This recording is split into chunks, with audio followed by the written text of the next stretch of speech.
En 2026, investir ne devrait pas ressembler à courir un marathon avec un sac à dos rempli d'incertitudes. Si vous voulez apprendre à investir en 2026 sans stress, sans pression, sans graphique compliqué, alors cette vidéo est pour vous.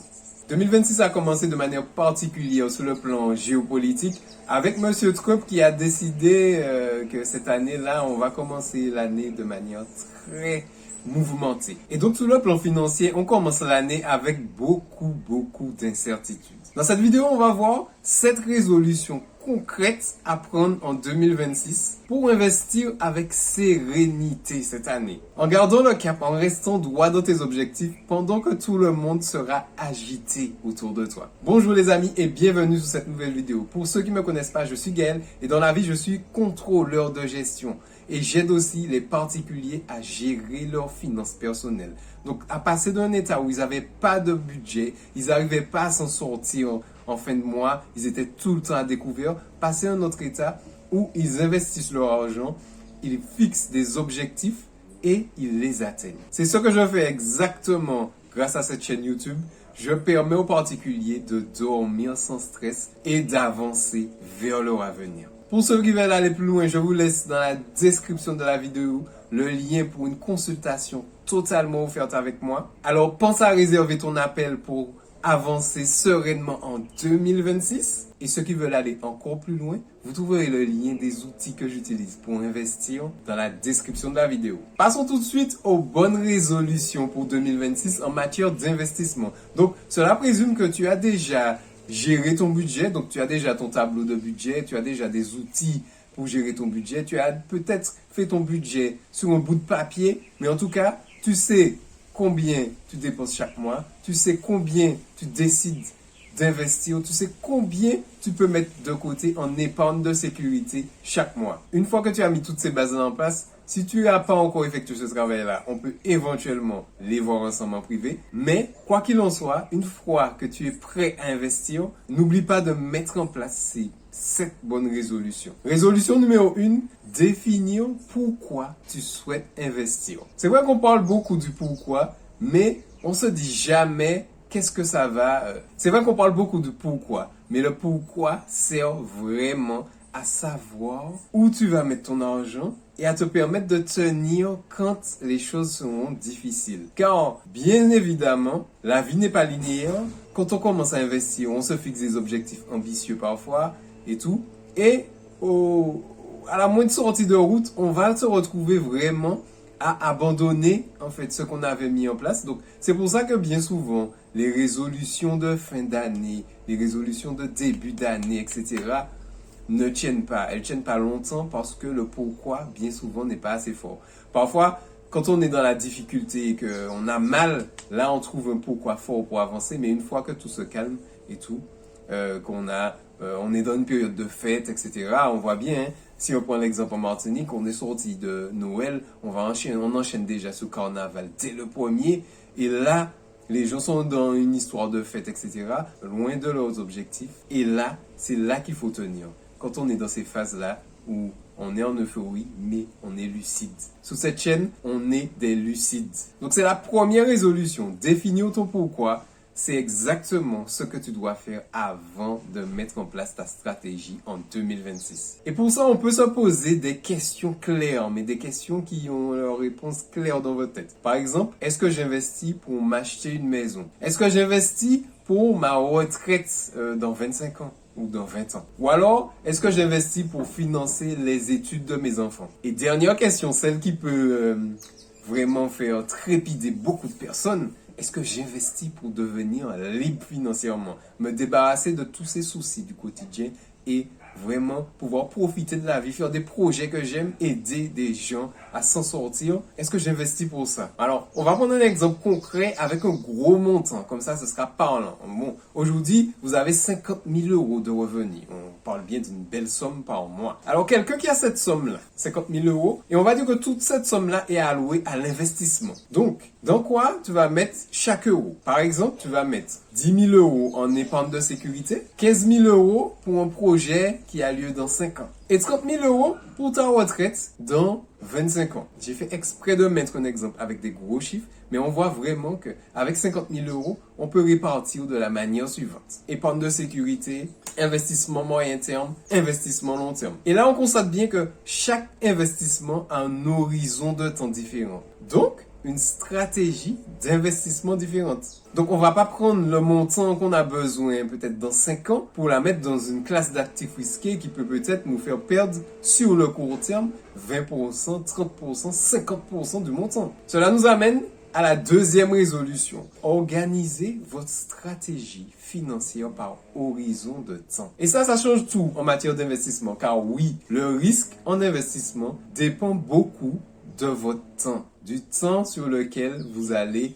laisser vos investissements courir. Donc, disons les choses très clairement. Si vous investissez entre 0 pour un horizon de temps entre 0 et 3 ans, vous allez mettre la priorité sur la sécurité. Car c'est de l'argent que vous avez besoin de récupérer facilement et tout. Il faut que ce soit de l'argent vraiment qui ne fluctue pas trop. Quand vous investissez, il ne faut pas que cet argent-là perde 50, 60, 70% de sa valeur. Donc posons les bases franchement. Si vous souhaitez investir entre 0 et 3 ans, vous n'allez pas investir dans quelque chose de risqué qui peut vous faire perdre 50, 60, 70% de votre portefeuille. Vous allez plutôt investir dans des actifs qui vous permettent de récupérer l'argent sans trop de fluctuations sur le court terme, car vous avez besoin de cet argent-là dans 3 ans. Ensuite, si votre horizon de temps, c'est un horizon moyen, on va dire entre 3 et 10 ans, vous allez chercher des actifs, des investissements qui vous permettent d'avoir un peu d'équilibre et de sécurité. Donc là, vous pouvez commencer à aller vers un peu plus risqué, mais là, toujours garder un peu de sécurité parce que l'horizon de temps, il est entre 3 et 10 ans. Donc, vous avez quand même aussi besoin de récupérer cet argent-là facilement, sans trop de fluctuations. Par contre, si là, on commence à aller sous des horizons de temps d'investissement à 10 ans, supérieurs à 10 ans, etc., là, on peut se permettre de prendre beaucoup de risques sur le court terme. Donc, investir dans des actifs qui peuvent fluctuer, du type par exemple crypto-monnaie.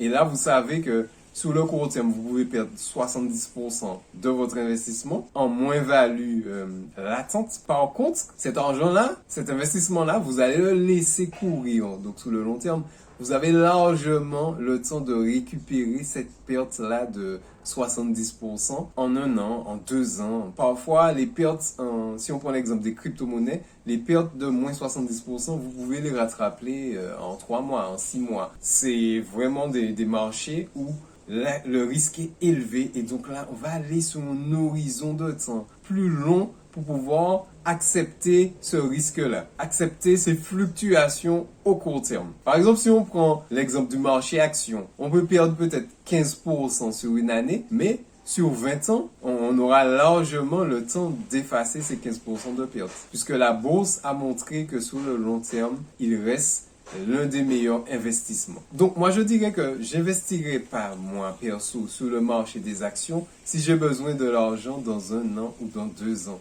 Parce que bien sûr, on ne peut pas prédire sur le court terme, on n'est pas là pour faire du trading, on est des investisseurs. On ne peut pas prédire si le marché va se crasher ou pas. Et avec les actualités, le marché fluctue beaucoup en fonction de la psychologie des gens. Et en fait, avec les actualités, comme les gens suivent beaucoup les actualités, derrière, ils suivent les comportements comme des moutons, en fait. Et donc, du coup, ce qui fait qu'au court terme, il y a beaucoup de fluctuations sur les marchés. C'est une des causes des fluctuations. Et donc, on n'investit pas de la même façon selon l'objectif. Troisième résolution, cette résolution-là, c'est la continuité. Fixer des règles d'investissement avant que vos émotions arrivent. Une fois que c'est fait, les marchés peuvent monter, les gens peuvent crier, les gens peuvent s'exciter, les marchés peuvent descendre. Vous êtes calme parce que vous avez déjà défini des règles d'investissement avant toutes ces émotions. Donc avant qu'un krach boursier ou de l'euphorie d'achat d'un actif arrive, vous êtes calme, vous êtes posé car vous avez une stratégie. Exemple de stratégie, si le marché perd 15%, je ne vends pas mes actions. Ça, c'est écrit dans la stratégie. Le marché perd 15-20%, je ne vends pas. Je reste là calme parce que je sais quel horizon de temps j'ai défini. Je sais quelle est ma tolérance au risque, à la perte. Qu'est-ce que j'accepte de perdre? On parle bien de perte latente, perte non réalisée. Donc, tant que tu n'as pas revendu ton actif, tu n'as pas encore perdu l'argent. Donc, qu'est-ce que j'accepte de perdre en matière de valorisation du portefeuille? Pareil, si le marché progresse de 20%, je suis en plus-value de 20%, de 30%, voire de 50%. Est-ce que je revends tout parce que, ouais, je suis plein aux as, ou est-ce que je rééquilibre mon portefeuille? Donc, du coup, je veux prendre cet argent-là pour le mettre dans une classe d'actifs moins risquée, cette plus-value-là. Est-ce que, ou au contraire, je renforce, je rajoute un peu d'argent sur un actif non risqué pour pouvoir rééquilibrer un peu mon portefeuille? Autre chose, dans la stratégie, dans les décisions à prendre en investissement, si je vois une crise, une panique à la télé, qu'est-ce que je décide de faire? Est-ce que je décide de vendre ou est-ce que je décide de rester calme? Et donc ces résolutions-là, ces stratégies-là, ces règles à ne pas enfreindre, ça c'est à définir quand tout est calme. Avant de commencer à investir, vous posez dans le calme, sans bruit, sans distraction, téléphone éteint s'il le faut, vous posez et vous réfléchissez calmement à qu'est-ce que vous ferez si la valeur de votre portefeuille d'investissement baisse de 20%, de 30%. Qu'est-ce que vous faites? Si la valeur de votre portefeuille augmente de 50%, de 100%, de 80%, qu'est-ce que vous faites? Vous gagnez instantanément 20 000 euros grâce à vos investissements. Vous gagnez instantanément 2 000 euros. Vous faites quoi? Est-ce que vous vendez tout? Est-ce que vous répartissez cet argent autrement? En gros, définissez ces règles quand vous êtes calme. Vous n'êtes pas sous l'emprise de l'émotion. Quatrième résolution qu'on voit aujourd'hui, simplifier votre portefeuille. Et là, oui, on rentre vraiment dans le détail là. Est-ce qu'on va investir sous des petites actions individuelles, donc investir dans Coca-Cola, dans Nike, dans Apple, dans Google? Est-ce qu'on fait ça de manière détaillée parce qu'on se sent un peu expert ou on aime jouer avec l'adrénaline? Ou encore, est-ce qu'on prend juste un ETF global, donc un indice monde qui regroupe plusieurs entreprises du monde? Est-ce qu'on n'investit pas directement dans un fonds comme ça? Ou est-ce qu'on n'investit pas juste sur le S&P 500, les 500 plus grosses entreprises américaines? Est-ce qu'on n'investit pas sur juste un secteur en particulier, le secteur de l'énergie, le secteur des matières premières, notamment avec l'or, notamment avec l'acier, notamment avec l'argent qui performe bien en ce moment? Donc, est-ce qu'on décide d'avoir un portefeuille où on a plein d'actifs dedans, où on ne s'y retrouve pas, parce qu'au final, il faut pouvoir calculer la rentabilité de chaque investissement, ou est-ce que on garde l'esprit tranquille et on met une partie de son argent uniquement dans un secteur? Et moi, je dirais que pour moi, la règle, c'est d'avoir un portefeuille simple, un portefeuille que l'on peut vraiment, en 30 secondes, consulter, en 1 minute ou peut-être en 2 minutes, en tout cas, regarder, savoir où on en est et vraiment faire un point rapide pour ne pas se retrouver dans des complexités et tout, où vraiment on se dit, waouh, est-ce que je suis en plus-value ou pas, que ça te prenne plein de temps et au final, tu n'arrives même pas à mesurer ta performance. Si tu veux avoir un outil pour vraiment connecter tes comptes bancaires, connecter tes comptes d'investissement, moi j'utilise Finari. Tu trouveras le lien en description de la vidéo. C'est un super outil pour savoir vraiment ton patrimoine financier. Donc, qu'est-ce que tu as en immobilier, qu'est-ce que tu as en action, qu'est-ce que tu as en épargne de sécurité, qu'est-ce que tu as en bourse, qu'est-ce que tu as en crypto. Tu peux tout centraliser au même endroit et vraiment avoir une vision rapide de l'évolution de ton patrimoine. Alors n'hésite pas à t'inscrire via le lien dans la description, c'est un lien d'affiliation et donc tu auras des avantages en t'inscrivant sur Finari grâce à ce lien. Alors si tu es là jusqu'à ce stade de la vidéo, c'est que tu as bien compris que tu veux investir différemment en 2026 ou tu veux commencer à investir avec des bonnes bases. Donc n'hésite pas à t'abonner, à partager cette vidéo si tu sais qu'il y a du monde dans ton entourage qui souhaite faire la même chose pour pouvoir ne plus dépendre totalement de travail quotidien et que l'argent travaille pour toi pendant que tu dors. C'est l'objectif ici. 5e résolution, donc ici, c'est une résolution qui est souvent sous-estimée, mais c'est de se protéger de l'information des médias. Donc, il y a eu un accident avec 5 morts, il y a eu des tués par balle, il y a eu la guerre par ici, il y a eu un suicide par là. Enfin, te protéger de toute cette information-là qui est néfaste pour ton cerveau, qui te plonge en mode survie, alors que toi, tu es investisseur, tu dois penser calmement, réfléchir calmement, sans émotion, pour ne pas te tromper. Et là, tu verras tous les bienfaits que ça fait sur ta vie. Et parce que bien souvent, les informations qu'on nous envoie à longueur de journée, ces informations-là n'ont pas d'impact direct sur ta vie. Vraiment, c'est une chose à faire. S'il y a une chose aussi que tu dois faire en 2026, c'est d'arrêter de choisir tes informations, choisir comment tu nourris ton cerveau, parce que tu n'as pas conscience, mais indirectement, ça te place dans un état d'anxiété permanente.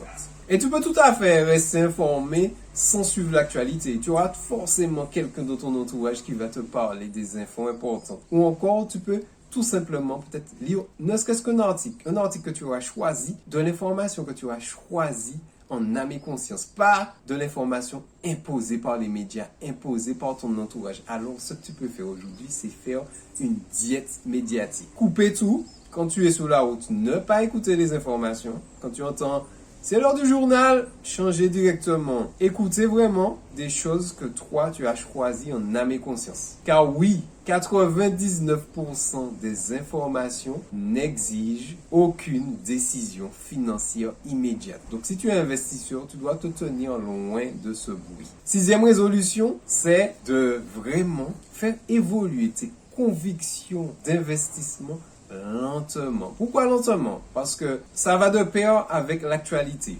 Si tu as des fondamentaux, tu t'es posé, tu as analysé, tu as des convictions dans certaines classes d'actifs, tu vas pas au premier bruit, au premier ami qui vient te dire ouais, il y a cette opportunité-là intéressante, tout ça, courir et aller changer ta stratégie d'investissement et faire vite de prendre l'opportunité. Il y a des opportunités tout le temps. Il faut juste être prêt à les saisir.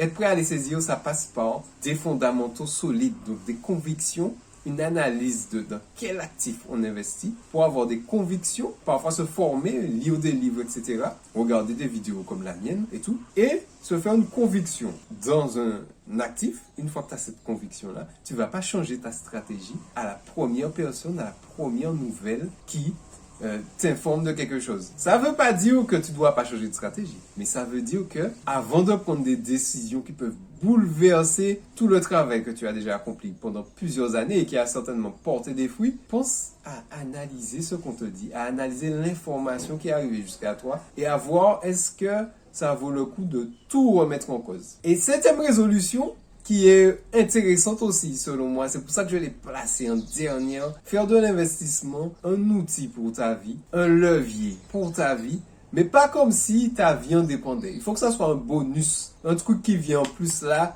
pour booster en fait ta vie. Pas un truc où quand tu investis dedans, tu es en mode survie, tu as peur, etc. Non, il faut que ça soit un bonus, un plus qui vienne ajouter de la joie dans ta vie, ajouter en fait de l'émotion, ajouter des sensations que tu vas vers tes objectifs. Et donc prends conscience que l'investissement, ce n'est pas un jeu, ce n'est pas du casino, c'est un outil pour atteindre ton avenir, pour sécuriser ton patrimoine, car n'oublie pas que si tu laisses ton argent sur un livret A, il va fondre petit à petit. Quand le livret A te dit je te fais gagner 1,5%, l'inflation, le niveau des prix augmente parfois de 2%, de 3%, de 5% chaque année. Donc en 2026, investis pour tes objectifs, pas pour juste paraître intelligent, plus intelligent que quelqu'un. Investis pour tes objectifs. Tes objectifs court terme, 0 à 3 ans. Tes objectifs moyen terme, 3 à 10 ans. Et tes objectifs long terme, plus de 10 ans. On a fait le tour de ces 7 résolutions à mettre en place avant de commencer à investir en 2026. C'est tout pour cette vidéo. Si tu es resté jusqu'au bout, félicitations, car tu es motivé, déterminé à passer à l'action et à vraiment changer ta vie en 2026. C'était Gaël, et surtout n'oublie pas que quoi qu'il arrive, quoi que tu fasses, l'effet cumulé jouera avec toi ou contre toi. On se voit dans une prochaine vidéo. Bonne semaine.